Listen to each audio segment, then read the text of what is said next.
looking forward, actually, it's a long layoff until the next League Two series. Is it just a question from here of refocusing on the short format and preparations for the World Cup?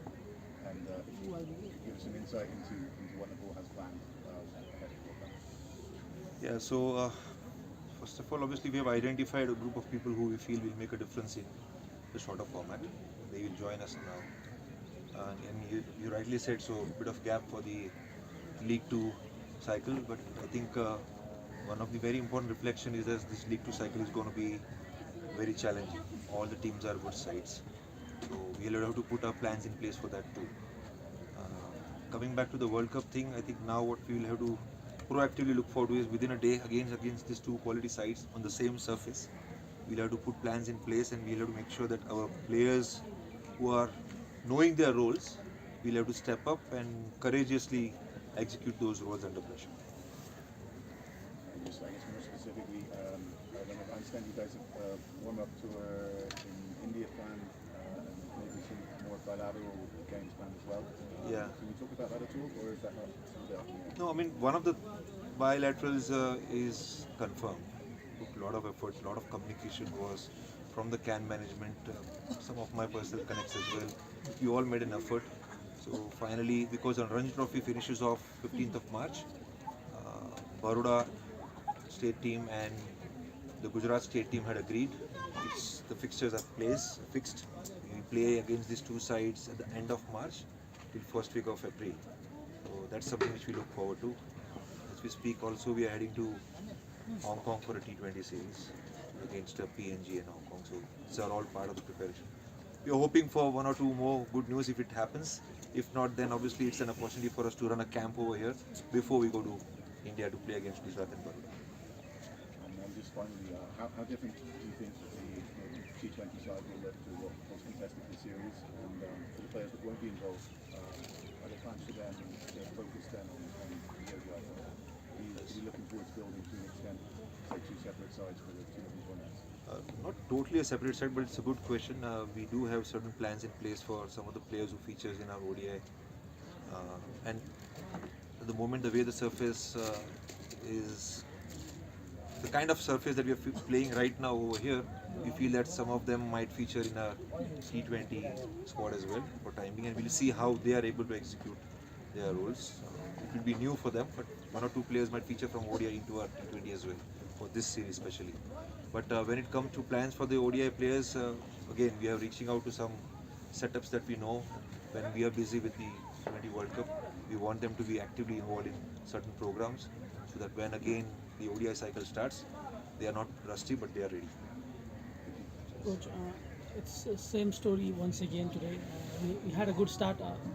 It's a bit different from previous game, but the middle order is once again struggling. Do you think it's lack of responsibility from some of the senior players? I think I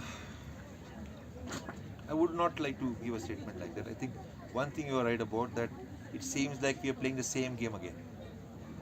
And I heard captain also saying the same thing over that we need to learn, cannot repeat the same mistakes. It is very important that when you're playing against quality sides on a challenging surface, which is the fact, you have to stay in the battle. You have to keep the fight out there. And the skills that you're presenting over there matters a lot. At the same time, it is very evident that when you have to stay in the battle, you have to show some courage as well. You have to remain brave as well. Batsmanship is an art. And I think our players are experiencing a lot of games, and they will have to learn from these games to learn art of batsmanship as well. If you, That is where they will have to grow. if we see in a broader perspective, we lost only 2 matches at home in last cycle. This time we've already lost 3 out of 4. So how do you see our home advantage? Is it a bit because of the only batting performance, or do you think we're getting predictable at home turf as well? No, a lot of learnings, to be honest. I would not like to go into detailing of everything. I would like to still say proudly that the way we conducted PM Cup mattered a lot. But we know that within whatever we have over here, we have to use the TU ground to ensure that we see a lot more talent who's growing over here, training over here in domestic cricket. And that was their opportunity. I felt our groundsmen made a lot of effort to keep working on the pitches, but this time the pitches were not batting friendly. And, last year our strategy was to create a very even pitched let the skills win. But this time around, there was a bit of advantage when put it in the right place. And again, it's not an excuse, but we still had to make an effort. Losing out in home games obviously hurts, but at the same time, if you want to connect to your deepest identity, which is we have promised ourselves we want to be known as associate number one team, then even away games are going to be equally important. So we'll have to train and upskill ourselves. We have been working very hard. I mean, I can say that. We're pushing our players to come in the morning, start at 9 o'clock, 9:15, try to face the same conditions and upskill themselves against the challenges which our bowlers are trying to put them in whatever possible things which we can do over here.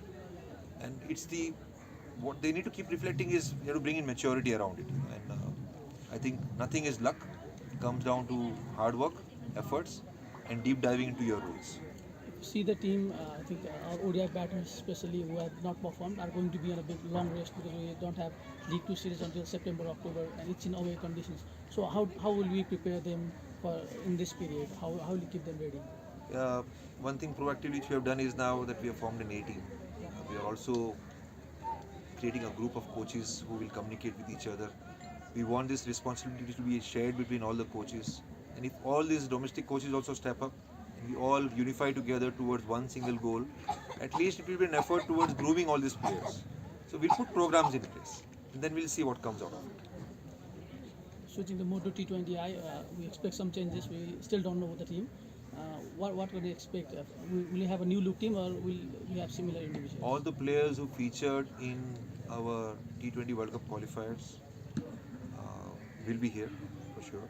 Along with that, we expect one or two of our players from this ODI to also stay around. So I'm sure the T20 squad will be announced today.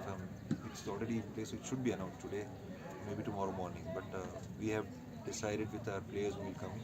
Once it's out, we'll come to know. Thank you. All good? Yeah.